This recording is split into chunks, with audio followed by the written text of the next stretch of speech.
where curiosity gets cozy and science takes the scenic route to slumber. Tonight's gentle journey is all about one of the most mysterious forces we live by, but barely understand: time. It slips through our fingers, shapes our days, and occasionally plays tricks on us, especially when we're waiting for a kettle to boil. But before we unravel the ticking tapestry of time, I'd love to know, where in the world are you watching from? And what time is it for you right now? Fitting, isn't it? A video about time, and here we are, scattered across time zones, each of us arriving at this very moment in our own unique slice of the clock. If you find this voyage soothing, intriguing, or just a nice way to unwind after a long day, I'd be ever so grateful if you gave the video a like and maybe subscribed. It helps this little corner of calm reach others who might need a peaceful pause too. Now, I do hope this isn't so fascinating that it keeps you awake, but if it does, well, at least you'll have learned something about the fabric of the universe before you drift off. So settle in, slow your thoughts, and let's begin. Because somewhere between seconds and centuries, dreams and daylight, lies the story of time. Time has a funny way of stretching and shrinking, doesn't it? 10 minutes spent stuck in traffic can feel like an eternity, while 10 minutes on your favourite hobby disappears faster than the last biscuit in the tin, and yet clocks tick forward at the same rate, second after second, minute after minute. So what's going on? The answer begins not with physics, but with your brain. Our perception of time, that internal sense of when things start and end, is surprisingly flexible. Psychologists call it subjective time, and it's heavily influenced by things like attention, emotion, and memory. In other words, how you feel about time can be very different from how time is actually passing. Let's start with the oddity of waiting. Imagine you're in a doctor's waiting room. The walls are beige, the magazines are ancient, and the clock ticks loudly in the corner like it's trying to win a competition for the world's most annoying sound. 5 minutes there can feel like half an hour. That's because your brain is starved for stimulation. When not much is happening, your attention turns inward, and that internal focus makes you more aware of each passing second. Compare that to a lively conversation with a friend or getting lost in a good book. In those moments, you're fully engaged, and your brain isn't keeping track of time so closely. It's like your mind goes, we're busy, no need to watch the clock, and before you know it, hours have flown by. This is sometimes called the flow state, a term coined by psychologist Mihaly Csikszentmihalyi, where your sense of time fades into the background as you become fully absorbed in the present. Interestingly, the novelty of an experience also plays a role. When you encounter something new or unfamiliar, your brain takes extra time to process and store the memory. Later, when you look back, it feels like more time must have passed because there's more mental footage of the event. That's why childhood summers seem to stretch on forever. Your brain was constantly encountering new experiences, and it logged every bit of it. As we get older and routines set in, our brains get more efficient at compressing memories. Fewer highlights, shorter reels. Time seems to speed up. Emotion plays a part too. Studies show that fear and anxiety can slow our perception of time while joy and excitement speed it up. There's even a theory that in dangerous or intense situations, your brain creates denser memories, giving the illusion that time has slowed down. This is sometimes reported by people who've been in car accidents or other emergencies. It's not that time actually slows down, it's that your brain records more details per second, creating a sort of slow-motion playback effect. Then there's the curious case of boredom. You've probably heard the phrase, time flies when you're having fun, but the opposite, time crawls when you're bored, is equally true. Neuroscientists have found that when we're bored, the brain's internal pacemaker, yes, that's a real term, becomes more active. This creates more pulses in our perception, making time seem to drag. It's like having an over-enthusiastic drummer in your head, tapping out every beat of a dull moment. Cultural background and language also influence how we perceive time. In English, we often talk about time as if it's a resource. We spend time, save time, or run out of it. Some languages, like Hopi or Aymara, don't treat time as a line you move along, but more like a landscape or a set of conditions. This shapes how people in different cultures think about the future and the past. In fact, in some parts of the world, people point behind them to indicate the future because it's unknown, and in front of them to show the past because it's already visible. Quite the opposite of how we usually picture things. But what about our inner clocks? Surely there must be some kind of biological mechanism ticking away, giving us at least a rough idea of the passage of time? There is, sort of. Humans have something called a circadian rhythm, a 24-hour cycle that helps regulate sleep, body temperature, and hormone levels. But that's more like a daily timer than a stopwatch. For shorter periods, seconds, minutes, scientists believe we use a kind of mental timekeeper, often compared to a stopwatch in the brain. This system involves a network of brain regions, including the basal ganglia and the cerebellum, and it seems to rely on a steady stream of neural pulses. When we estimate how long something takes, we're subconsciously counting those pulses. That said, we're not always good at it. Our time estimations can be wildly off, especially when we're multitasking, distracted, or emotionally charged. There's even a psychological phenomenon called the return trip effect, where the journey back from somewhere feels shorter than the trip there, even if it takes the exact same amount of time. Why? On the way there, your brain is actively processing new information. On the way back, it already knows the route, so the experience feels faster. And let's not forget the most universal distortion of time known to humankind, the snooze button. Somehow, those 9 minutes between alarms feel shorter than any other 9 minutes in the universe. While there's no hard science behind that specific feeling yet, it's probably another case of disrupted sleep, incomplete consciousness, and our fuzzy internal stopwatch just throwing up its hands and giving up. So what is time, at least as we experience it? It's not just a number on a clock or the shadow of a sundial. It's a feeling, a perception, a trick of memory and attention. It changes with our mood, our age, and even the language we speak. It speeds up when we're in love, slows down when we're scared, and sometimes, just sometimes, seems to vanish altogether. And while physics may eventually explain what time is on the grandest scales, our personal sense of time will always be something deeply human, wobbly, wonderful, and at times delightfully unreliable. If time is mysterious, then our efforts to measure it are a testament to both human ingenuity and impatience. From ancient sundials to atomic clocks, we've spent millennia trying to wrangle this invisible force into something we can see, count, and, ideally, schedule around. Because while time may wait for no one, humans are very fond of asking it to hold on just a minute. Let's start in the deep past, when the first timekeepers weren't clocks or calendars, but the sky. Our ancestors were expert observers of the heavens. The rising and setting of the sun, the phases of the moon, the seasons shifting like slow tides. These were nature's earliest calendars.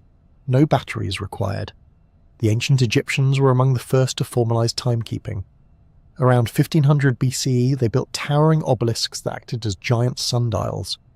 By tracking the shadow's movement, they could divide daylight into segments, though the lengths of these segments changed with the seasons, an hour in summer, quite a bit longer than one in winter.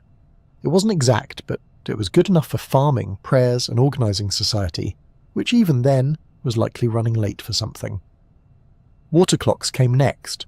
These devices, used by both the Egyptians and later the Greeks and Chinese, measured time by the steady flow of water from one vessel to another. They were simple, consistent, and could work at night, a big upgrade from sundials. Some were surprisingly elaborate, with gears and figures that chimed the hours or even rang bells. You could say they were the original smart devices, just wetter. Meanwhile, in Mesoamerica, the Maya developed intricate calendar systems that tracked lunar and solar cycles with astonishing accuracy. Their long count calendar could measure spans of time covering thousands of years. For a civilization that didn't have metal tools or beasts of burden, their grasp of time was nothing short of cosmic. But back in Europe, it wasn't until the Middle Ages that mechanical clocks began ticking their way into history. At first, these were large, unwieldy contraptions installed in church towers and monasteries. They didn't have faces or hands, they just rang bells at regular intervals to mark the passing hours, mostly to remind monks when to pray. You might say monks were the world's first alarm clock users, albeit far more serene about it than most of us at 6 a.m.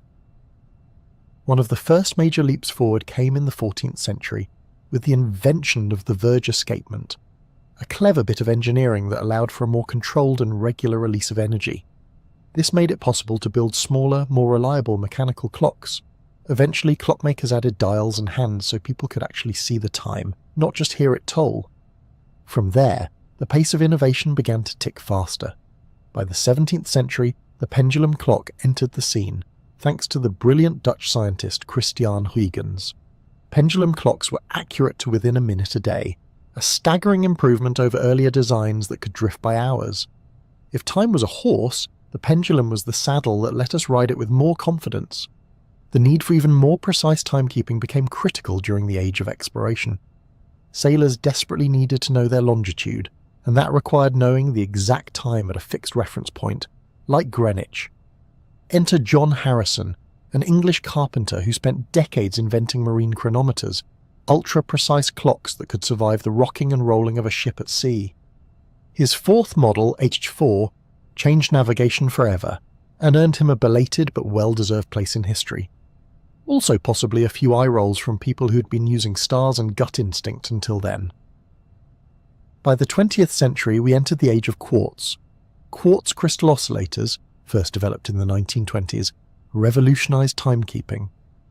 When subjected to an electric current, quartz vibrates at an incredibly stable frequency. These vibrations were used to keep time with far greater precision than anything mechanical. Suddenly, clocks and watches could be cheap, portable, and accurate enough to keep the trains running on time, or at least give us no excuse when they didn't. But even quartz has its limits. If you want to know the most accurate time on Earth, you'll have to go atomic. Atomic clocks, first developed in the 1950s, measure time using the natural vibrations of atoms, usually cesium or rubidium. A cesium atom, for instance, oscillates exactly 9,192,631,070 times per second. That number isn't just trivia, it's the official definition of a second, according to the International System of Units. These clocks are so precise that if you ran one for 100 million years, it would be off by less than a second, which is great, assuming you have 100 million years to wait for your tea to steep. Today, atomic clocks are used to synchronize everything from GPS satellites to internet servers, telecommunications, and global financial systems. Without them, your phone's map wouldn't work, your bank transactions would be chaos, and half the world would miss their Zoom calls. Time, once measured by dripping water and sun shadows, now depends on atoms flipping like microscopic metronomes in high-tech vaults. And yet despite all this precision, time still feels strangely personal. We can divide it into hours, minutes, and seconds. We can watch it scroll by on digital screens, but no matter how finely we slice it, we each live it differently. So why did we begin measuring it in the first place? Some say it was to regulate prayer, others to grow crops, mark seasons, or schedule trade. But maybe, just maybe, it's because humans, for all our love of stories and stars, are deeply comforted by rhythm. The steady beat of time, no matter how elusive, gives shape to our days. It offers order in chaos, a tick, a tock, a tiny whisper from the universe saying, "You're here now." And that, after all, is what time has always been. Not just a measurement, but a companion. For most of human history, time was a local affair. It rose with the sun, ended with the stars, and ambled through the hours at the mercy of bells, birdsong, or an enthusiastic rooster. But then came Isaac Newton, a man who didn't just want to describe the world, but to pin it down, and that included time. Newton, the 17th century English physicist with the famously dramatic hair and a knack for Apple-related anecdotes, gave the world a model of the universe that would dominate science for over 2 centuries. In his view, space and time were like a grand, invisible stage on which the drama of the universe unfolded. The actors, planets, apples, cannonballs, and eventually bicycles, moved about, but the stage itself never changed. Time in this picture was absolute. It ticked along at a constant rate, everywhere, for everyone, forever. This concept, absolute time, was central to Newton's physics. In his own words, absolute, true, and mathematical time of itself, and from its own nature, flows equably without regard to anything external. In other words, time is like a river that flows at a steady pace, regardless of whether anyone is watching, counting, or floating along in a canoe. It made intuitive sense. Drop an object today or tomorrow, here or in another city, and Newton's equations could tell you exactly where it would be at any point in time, assuming you had enough coffee and a solid grasp of calculus. Time was the steady backdrop against which motion, force, and gravity did their thing. Newton's absolute time gave scientists a powerful tool. It allowed them to describe motion in precise terms, to synchronize events, to create reliable predictions.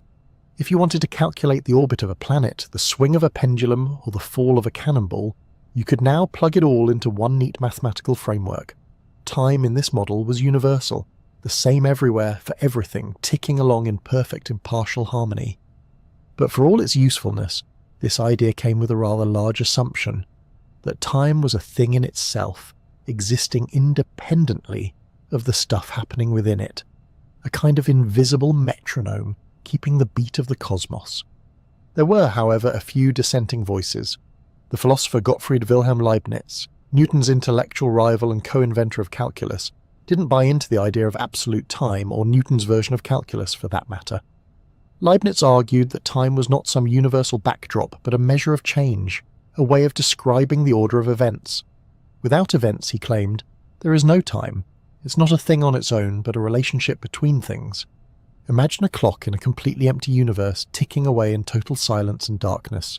For Newton, that clock is still measuring time. For Leibniz, it's just a fancy paperweight with no one to notice. To him, time only has meaning when things happen. Newton wasn't having it. He insisted that time was real and flowed regardless of what was going on, which, to be fair, does match the feeling of waiting for a pot to boil.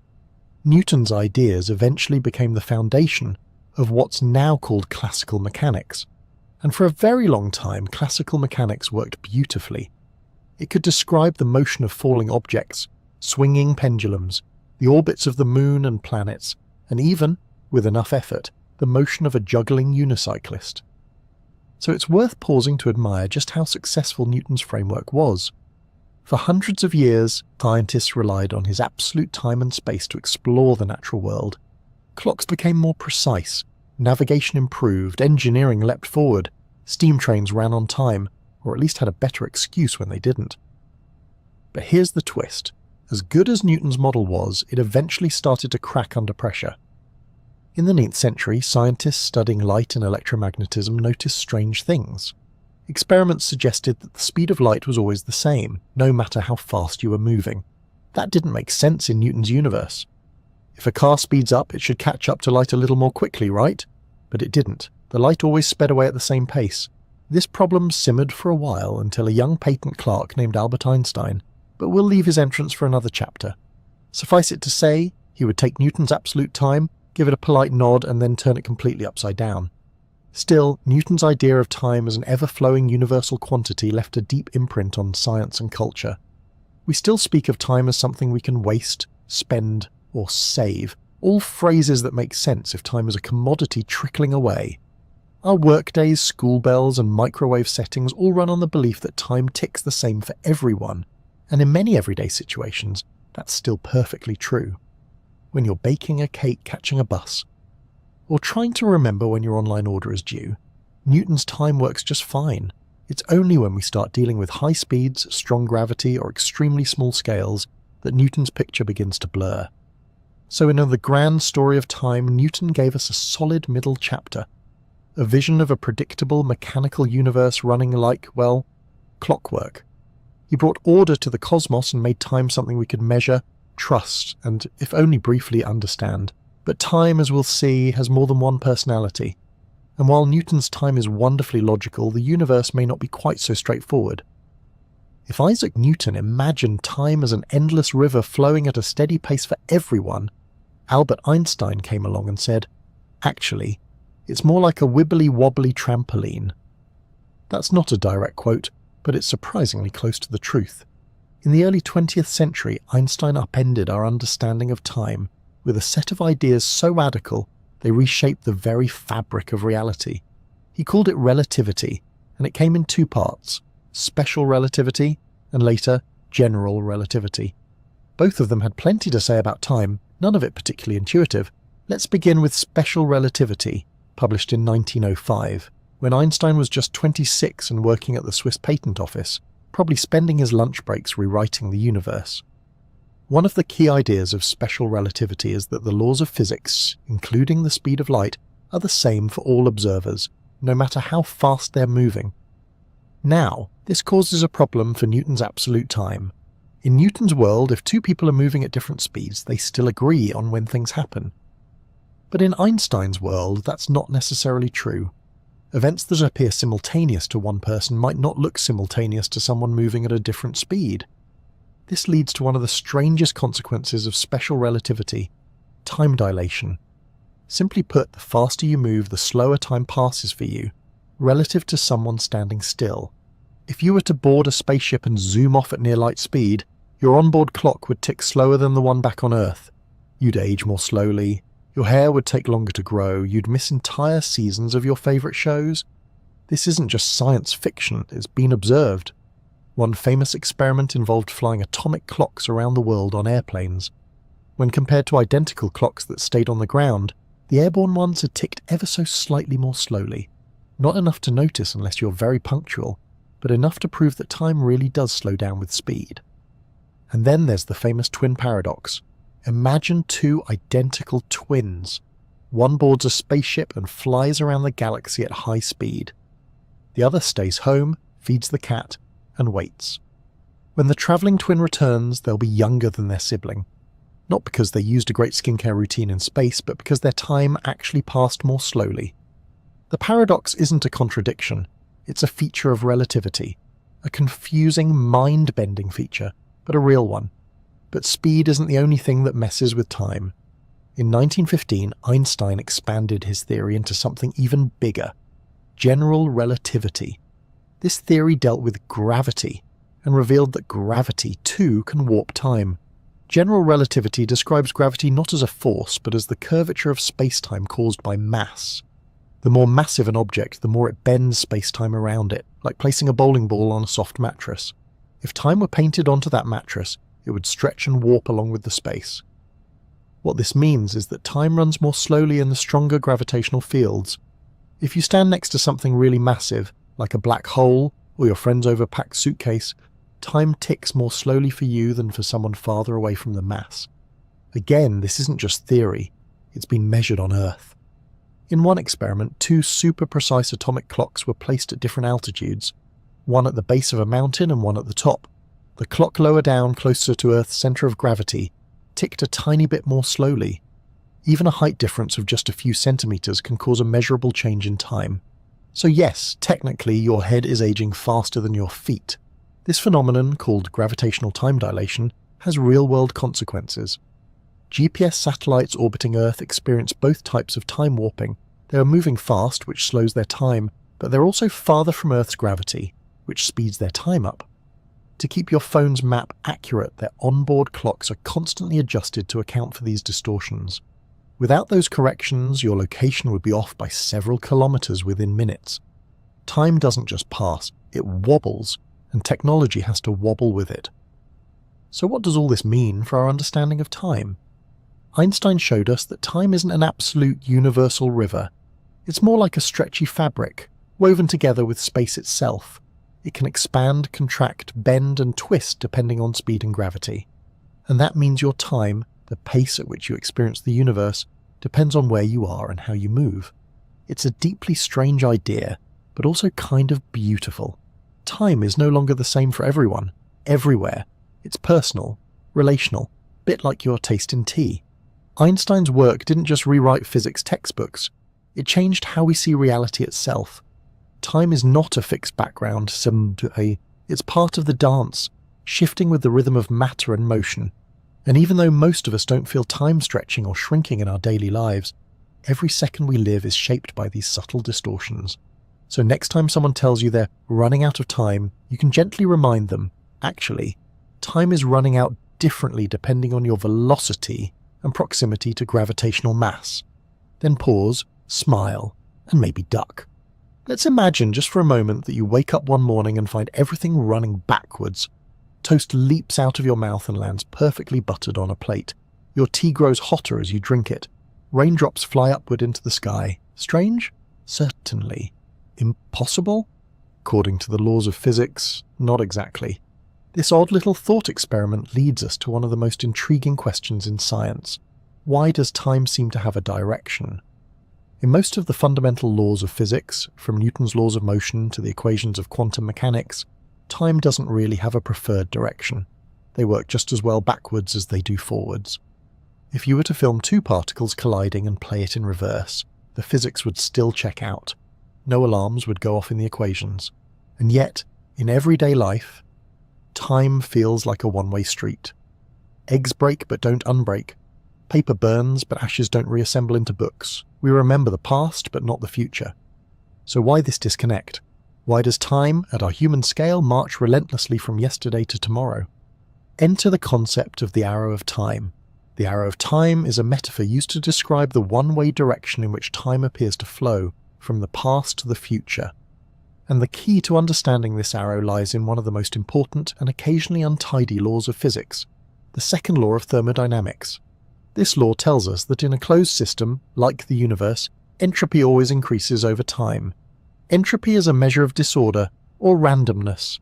In other words, things tend to go from tidy to messy. You can scramble an egg, but you can't unscramble it. Your desk will naturally become cluttered unless you actively organize it. Socks will always disappear mysteriously, but never reappear in pairs.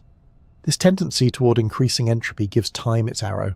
It's why we experience events in a particular sequence. The low entropy past becomes the high entropy future, and there's no reversing the flow, unless you're a time traveler or a fictional wizard with a very specific spell. Think of it this way. Imagine a glass shattering on the floor. That's a high entropy state. The shards are spread out, and energy has been lost in the chaos. It's extremely unlikely that all those fragments will spontaneously leap back together into a perfect glass. Not impossible, just astronomically improbable.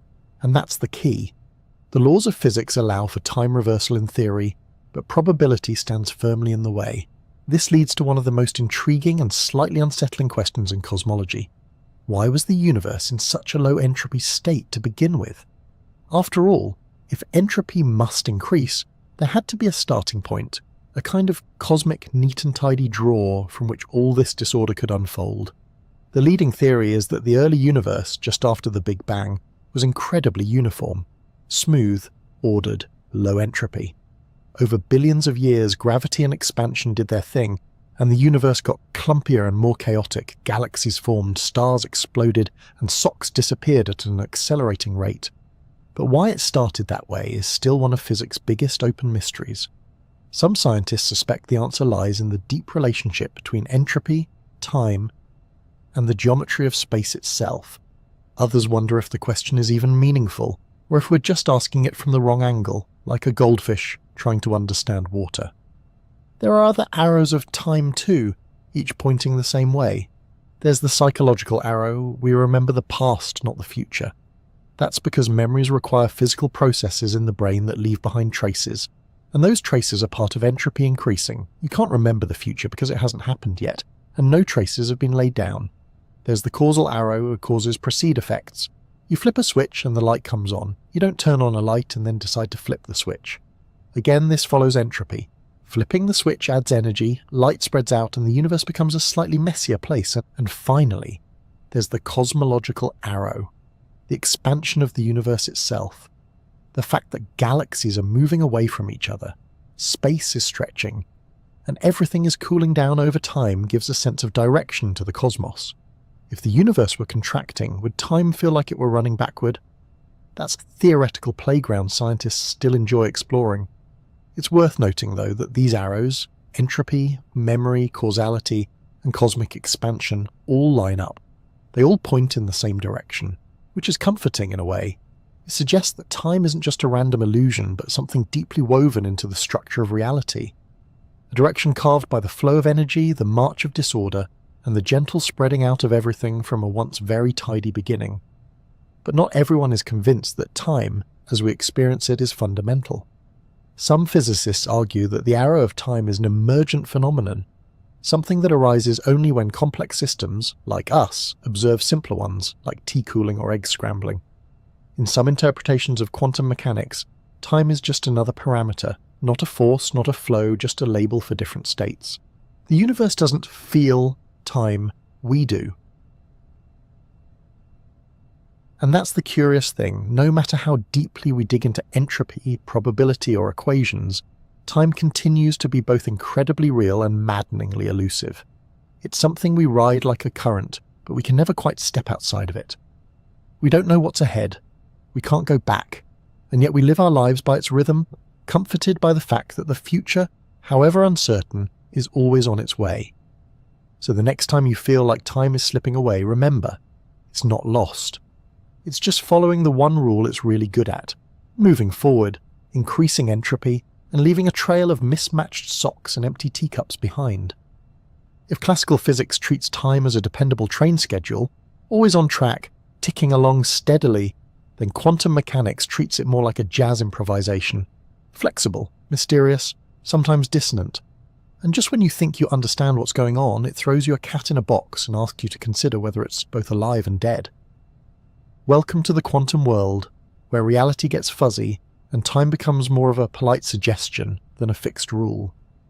In the classical universe, you can point to an object and say, it's right there doing that at this exact moment.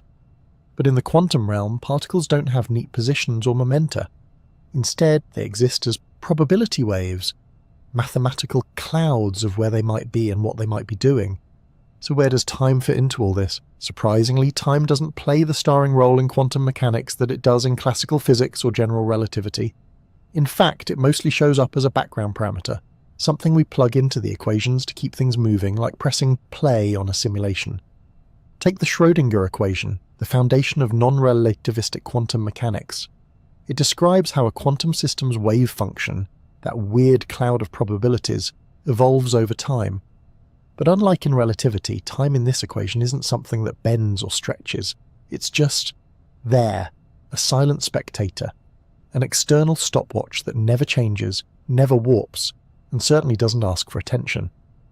This creates a curious split. On one hand, quantum mechanics describes the evolution of states over time, but it doesn't explain what time is. It treats time as a fixed, absolute backdrop, much like Newton did, while space and matter are all jiggling unpredictably in front of it. But things get even stranger when you introduce quantum gravity, the theoretical attempt to merge quantum mechanics with general relativity. These two theories are the twin titans of modern physics, but they don't get along well at parties. In general relativity, space-time is dynamic. It can stretch, curve, and evolve depending on the matter and energy within it. Time is not absolute, it's part of the fabric of the universe. But in quantum mechanics, time is fixed and unbending, a kind of cosmic metronome in the background. Trying to unify these two views is like trying to choreograph a ballet using instructions from a heavy metal concert.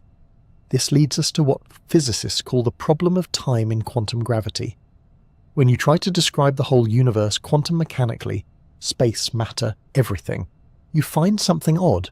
Time disappears. One of the equations that pops up in quantum gravity is the Wheeler-DeWitt equation, which attempts to describe the quantum state of the entire universe.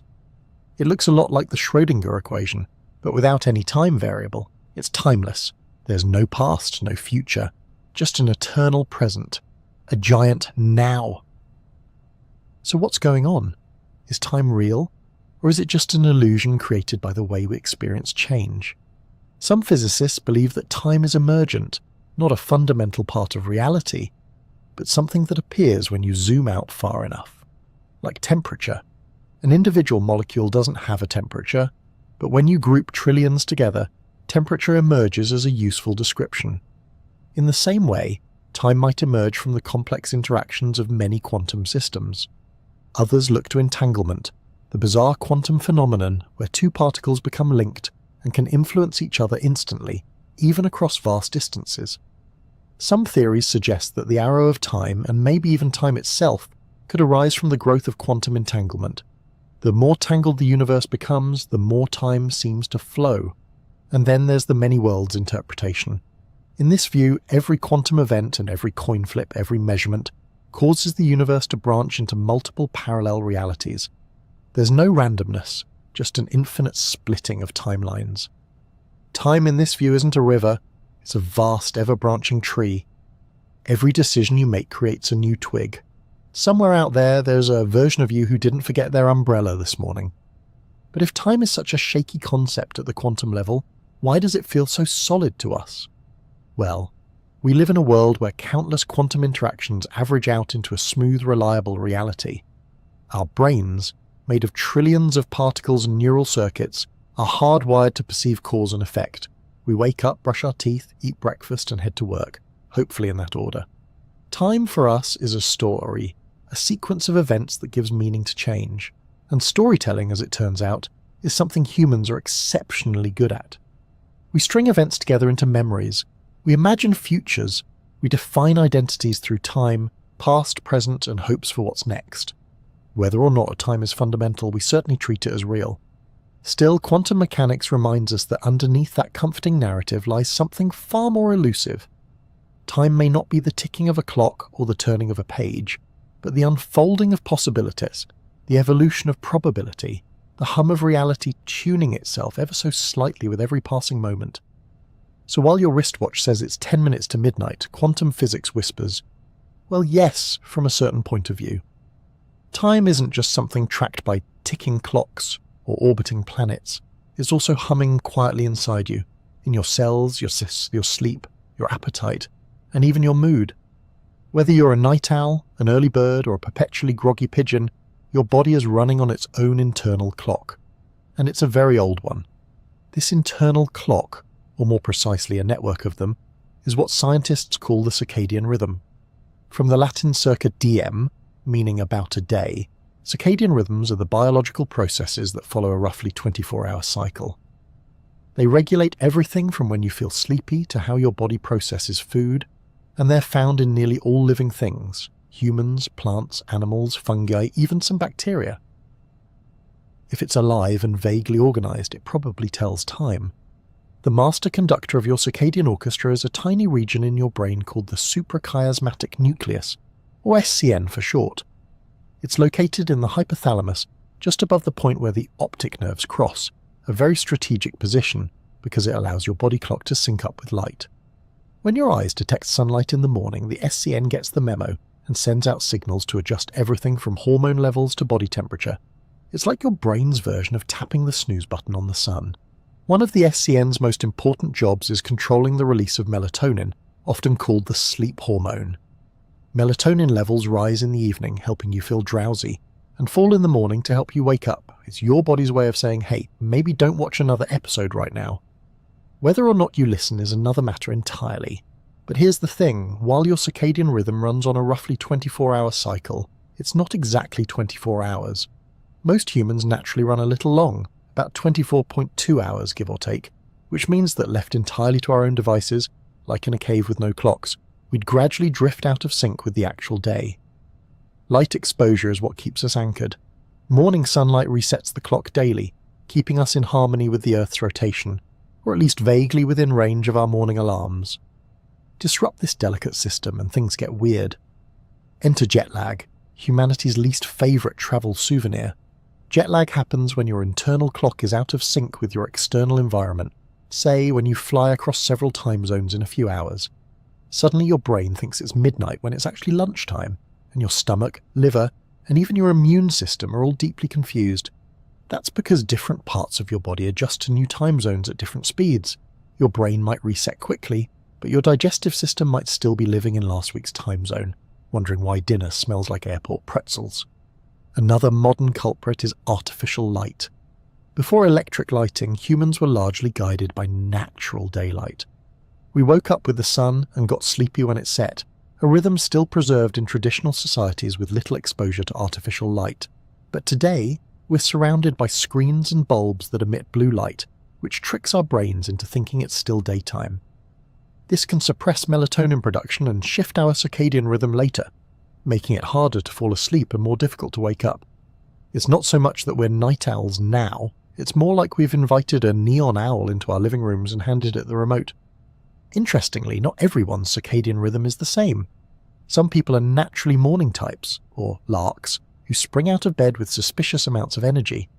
Others are evening types, or owls, who hit their creative stride just as everyone else is brushing their teeth. These chronotypes are partly genetic, so if you're not a morning person, it's probably not just laziness. Your brain genuinely doesn't believe it should be awake yet, and honestly, who are we to argue with 1 billion years of evolution? Circadian rhythms also influence body temperature, which typically drops in the early morning and rises throughout the day, peaking in the late afternoon. This is why many athletes and performers tend to do better later in the day. Their bodies are warmer, more alert, and running at peak efficiency. On the flip side, this is also why early morning presentations can feel like trying to do calculus while half frozen. But the influence of biological time goes beyond sleepiness and thermodynamics. It affects your metabolism, your immune system, your mood, and even how you respond to medications. There's a growing field called chronopharmacology, the study of how drug effectiveness changes depending on the time of day. It turns out that timing matters. The same medicine might work better in the morning or evening, depending on what it targets and your body's readiness to absorb it. Plants too follow circadian rhythms. They open their leaves to sunlight during the day and close them at night. They even anticipate dawn starting to stir slightly before the first rays hit. This isn't just a passive response to light. It's an active, internal cycle that persists even in constant darkness. The sunflower doesn't follow the sun because it sees it. It turns because it remembers. And in animals, from birds to bees to rodents, circadian rhythms help regulate everything from migration to foraging to hibernation. Even fungi, those mysterious forest floor dwellers, have internal clocks that govern spore release and growth cycles. All of this paints a picture of life on Earth as deeply intertwined with time, not the abstract kind measured by atomic clocks, but a biological time grounded in light and dark, warmth and cold, hunger and rest, a time that pulses through living things like a gentle drumbeat. So the next time you feel tired at 3 p.m. or unusually perky at night, it's not random. It's rhythm. Your body is dancing to an ancient invisible beat, one that kept our ancestors safe and well-rested long before time zones, digital watches or double-shot espressos. And while we may try to bend time to our will with alarms and schedules, deep down, our cells are still following the sun. Slowly, quietly, faithfully. Have you ever noticed how time seems to play favourites? A holiday week flies by like a feather in the breeze, but the last 10 minutes of a Zoom call you didn't want to be on in the first place. That feels like you're trapped in a slow-cooking rice pudding of eternity. This isn't just poetic exaggeration, it's psychological time at work. That is, the wonderfully warped way our minds perceive time's passage, which often has very little to do with clocks and calendars. If physics tries to describe time as it is, psychology tries to explain how it feels, and those two can be wildly different things. Let's start with perhaps the most basic distortion. Time flies when you're having fun. This cliché actually holds up to scientific scrutiny. When we're deeply engaged, laughing with friends, immersed in a hobby, or watching something genuinely riveting, perhaps even The Sleepy Scientist, we're not paying close attention to time itself. Our focus is absorbed in the moment, and our brain effectively stops counting the seconds. The result, time appears to vanish. On the flip side, boredom stretches time like taffy. When nothing is engaging us, say you're waiting at the DMV, watching paint dry, or listening to someone explain crypto for the 15th time, your brain starts clock watching. And time, like a watched pot, refuses to boil. You become hyper-aware of each passing second, and every moment feels longer than it actually is. There's also the peculiar phenomenon of retrospective versus prospective time. When you're in the moment, time might feel fast or slow depending on your engagement level. But when you look back on it, the effect can reverse. Let's say you spent a week hiking through unfamiliar terrain. During the week, the days might have flown by, but looking back, the trip feels long, packed with vivid memories. That's because novel experiences create more mental bookmarks. Your brain stores more detail, and that gives the impression that more time has passed. Contrast that with a week where you did the same routine every day. Wake, work, Netflix, sleep. It might have felt slow while you lived it, but in hindsight it blurs together. Fewer bookmarks, fewer memorable moments, less perceived time. This is part of why time seems to speed up as we get older. When you're young, everything is new. Your brain is constantly learning, recording, and marking the moments. Your first bike ride, first heartbreak, first awkward haircut, all logged in crisp detail. As we age, we settle into routines. Fewer surprises, fewer memory markers. Days blend into each other, and suddenly, decades seem to have passed in a blink. It's not that time is going faster, it's that our brains are logging it less actively. We're building mental highways instead of wandering new trails. There's also the curious effect of emotional intensity on time. When we're scared or anxious, time often feels like it slows down. This isn't just dramatic storytelling, it's been tested in labs. People who experience sudden shocks, like bungee jumps or simulated freefalls, report a feeling of stretched out moments. One theory is that the brain under stress goes into overdrive, capturing more detail. Later, when we recall it, the dense memory gives the illusion of slow motion. But interestingly, time doesn't actually slow down in the moment. In experiments, people don't perform better during the event itself. They just remember it as longer afterwards. So while your memory says, "That was the longest roller coaster drop of my life," your stopwatch says, "Actually, it was 3.2 seconds. Still impressive, just not Matrix level. Then there's attention, perhaps the most potent shaper of psychological time. When we pay close attention to time, like waiting for cookies to bake, we experience every tick of the clock. But when our attention is elsewhere, absorbed in music, reading, or conversation, time recedes into the background. This ties closely to mindfulness and meditation practices, which deliberately shift attention away from time. When we focus on the present moment, a breath, a sound, a sensation, time seems to dissolve. It's not that we enter a trance or lose touch with reality, it's that we stop measuring time and simply exist within it. For many, this feels profoundly freeing. You're no longer chasing the next hour, you're living fully in this one. On the more complex end of the spectrum, there are altered states of consciousness. States brought on by deep meditation, intense emotion, or certain substances, where people report time slowing, speeding up, looping, or disappearing entirely. Some even describe timelessness, not a distortion of time, but the absence of it. As if for a brief moment, they stepped outside the river and looked at it from the bank. Neurologically, these experiences may involve changes in activity in the default mode network of the brain, a set of interconnected regions involved in self-referential thought, memory, and time processing. When this network quiets down, our normal sense of identity and time can dissolve, which might explain why your most timeless moments, awe, flow, stillness, often feel the most meaningful. Children too have their own unique relationship with time. For very young kids, time is fluid, imprecise, and mostly irrelevant. Ask a 5-year-old how long 5 minutes is, and you'll likely get an answer that involves forever, or until I finish this snack. Only as they grow and are introduced to clocks, schedules, and the dreaded phrase "just a few more minutes," do they begin to align with adult time. Some might argue that's the true loss of innocence. And finally, there's anticipation, our brain's built-in time machine. Looking forward to something makes time slow down. Is it Friday yet? While dreading something can do the same. We imagine future events in detail, rehearse conversations, worry over outcomes, all using the same neural machinery we use to recall the past. Time in this sense becomes elastic, stretched by hope and fear alike. So is psychological time reliable? Not really. Is it logical? Often no. But is it deeply human? Absolutely. We may live in a universe of ticking atoms and rotating planets, but the time we actually experience, the time that colours our lives, is woven from memories, emotions, attention, and imagination. It's time as felt, not measured. And maybe that's why it feels so personal, so strange, so beautifully inconsistent. Let's be honest, no discussion of time is truly complete until we ask the question that's launched 1,000 sci-fi novels, inspired countless thought experiments, and derailed more than a few dinner party conversations. Can we travel through time? Well, maybe, but it's complicated. Time travel, at least in theory, isn't entirely forbidden by physics.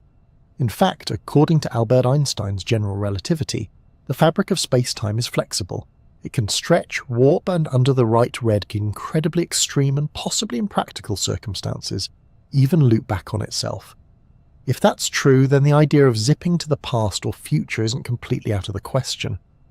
Let's start with the easy kind, travelling into the future. This one's not just possible, it's already been done. Remember time dilation from special relativity? If you move very fast or close to the speed of light, time slows down for you relative to someone standing still. If you zoomed around the galaxy in a spaceship at near light speed and returned to Earth, decades could have passed here while you'd only aged a few years. Congratulations, you've time-travelled into the future. No flux capacitor required. This phenomenon has even been tested. Astronauts who spend months aboard the International Space Station experience a tiny bit of time dilation. They age ever so slightly less than their Earthbound counterparts. Not enough to notice without atomic clocks, but enough to prove the principle. They return to Earth microseconds in the future. Technically still on time for lunch though. So future time travel? Check, done, easy. But what about the real mindbender, travelling into the past? Here, things get trickier. General relativity does allow for certain solutions to its equations that could, in theory, permit backward time travel.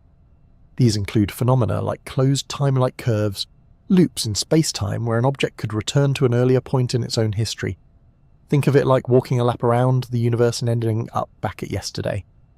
One proposal involves something called a wormhole, a hypothetical tunnel connecting two distant points in space-time. If one end of the wormhole were accelerated to near light speed and then returned to its original location, time at that end would lag behind.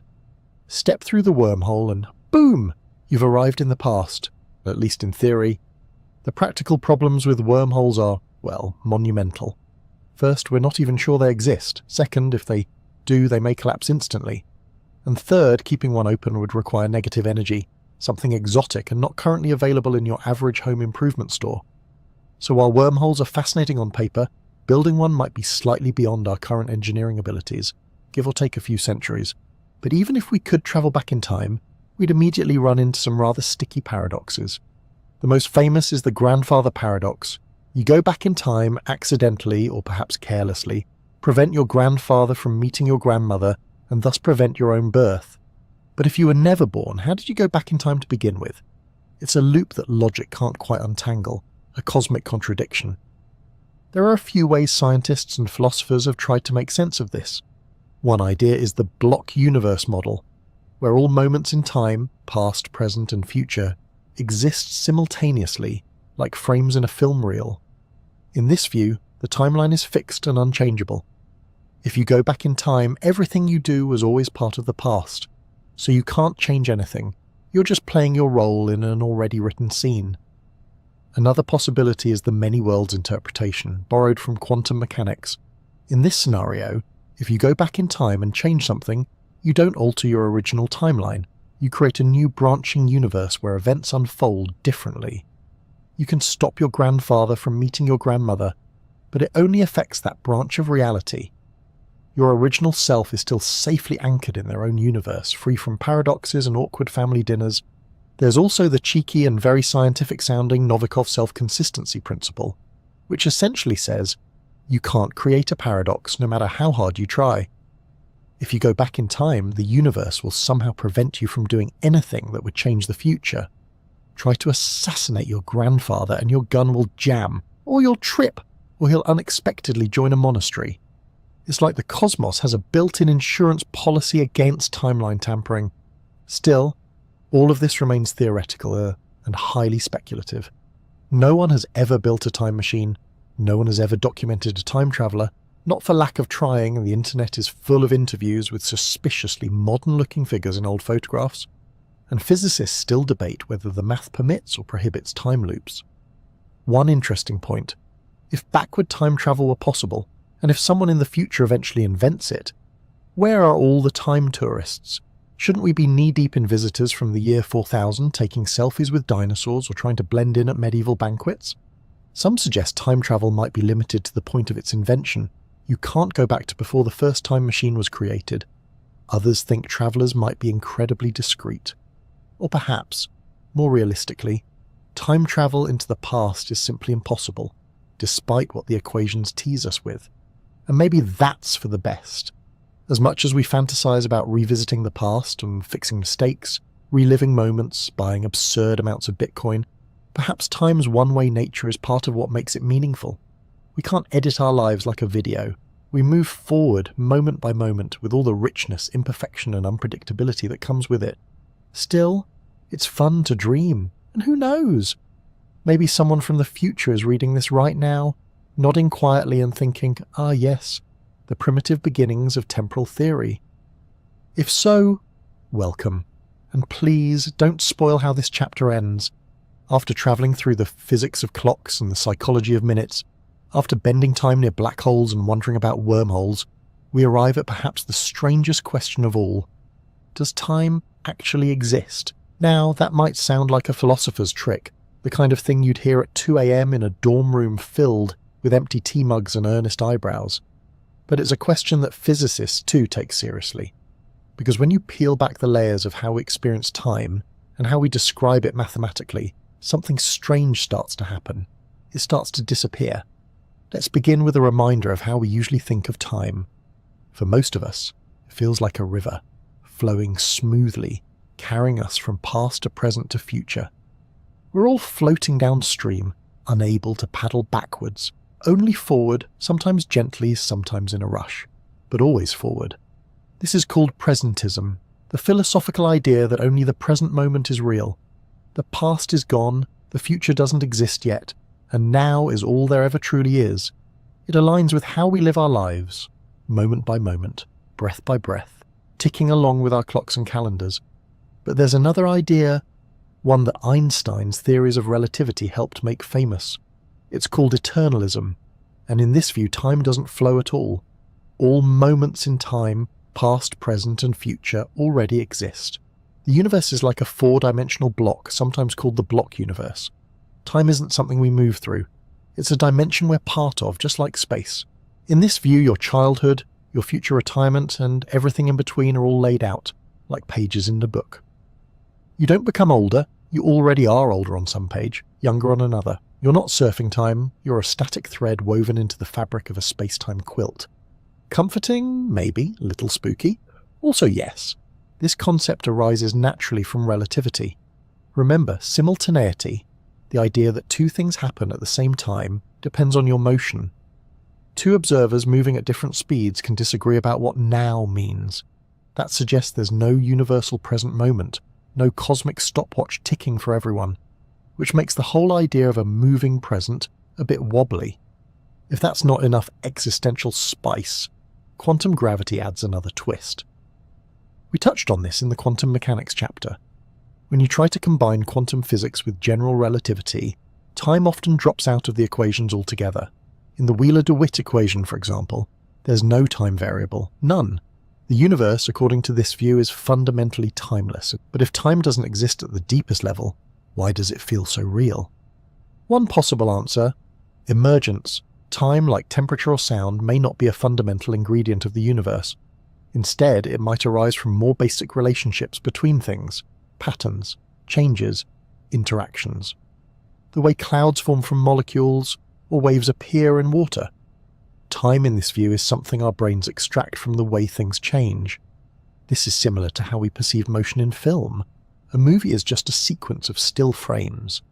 But when shown rapidly, our minds perceive motion, a flowing narrative. Some physicists suggest that time might work the same way. What we perceive as the passage of time is really the brain stitching together changes in a fundamentally timeless reality. Enter physicist Julian Barber, who goes even further. In his view, time doesn't exist at all, not even as a parameter. Instead, the universe is a vast landscape of news, complete timeless snapshots of the universe. These nows don't change or evolve, they just exist. Our experience of time, he argues, comes from the way these nows are structured, and how memory is embedded within them. A kind of cosmic photo album, if you like, with our consciousness flipping through the pages. It's a radical idea, but it raises an interesting possibility. Maybe the sensation of time passing is a feature of perception, not physics. After all, we humans are narrative creatures. We remember the past, we anticipate the future, we tell stories, we measure time because it helps us organize our experiences, plan our days and understand change. Time is useful, perhaps essential, for sentient beings navigating a changing world. But that doesn't mean it's real in the way a rock is real, or a star, or a slice of cake, which also mysteriously disappears with the passage of time. Still, not everyone agrees that time is an illusion. Many physicists argue that even if time emerges from more fundamental processes, it still has real effects. Clocks tick, planets orbit, radiation decays. If we build a machine that consistently measures change, and that machine agrees with all the other machines, doesn't that make time real enough? Maybe that's the best answer. Time is real in the same way stories are real. Not because you can hold it or isolate it in a test tube, but because it structures the way things happen. It's the script that allows events to make sense, even if the script itself is printed on quantum paper that's written in a language we don't yet fully understand. So, does time exist? Well, perhaps not in the way we think it does. It might not be a flowing thing or a ticking clock behind the scenes, But it exists in our experience, our biology, our culture, and our equations. It exists in how we live and how we remember. It exists in every heartbeat and every bedtime story. And maybe that's enough, because whether time is fundamental or emergent, real or imagined, it gives shape to our lives. It reminds us that everything changes, that moments are precious, and that somewhere in the fabric of the universe you are, quite timelessly, here. And so, dear listener, we arrive at the end of our little voyage, or perhaps just another moment in the vast looping sea of them. We've wandered through ancient sundials and atomic clocks, ridden Einstein's warping waves of space-time, puzzled over paradoxes, and stared down the question of whether time exists at all. Along the way, we've seen that time is not just one thing, but many. A rhythm felt in the body, a trick played by memory, a wrinkle in gravity, a story told by change. And now, here you are, a little farther along your own timeline than when we began. But was it seconds? Minutes? An hour? Or did the flow of words stretch and shrink like it so often does when the mind begins to soften into sleep? So let me ask you once more, gently, as I did at the start, where are you listening from tonight? And what time is it right now in your little corner of the world? Funny, isn't it? After all this talk about time being relative, flexible, maybe even imaginary, we still anchor ourselves to it. A glowing number on a screen, the hush of late evening, the feeling of winding down breath by breath. And if you found any calm in this quiet expedition, if the wonders of the cosmos gave you peace, or the questions helped you drift gently into your dreams, I'd be ever so grateful if you'd like the video, maybe subscribe and share this sleepy space with someone else who might need it. Time may be slippery, strange, and possibly a complete illusion, but right now, here in this moment, it's just you, this voice, and the slow rhythm of rest. Sleep well, fellow traveller, wherever and whenever you are.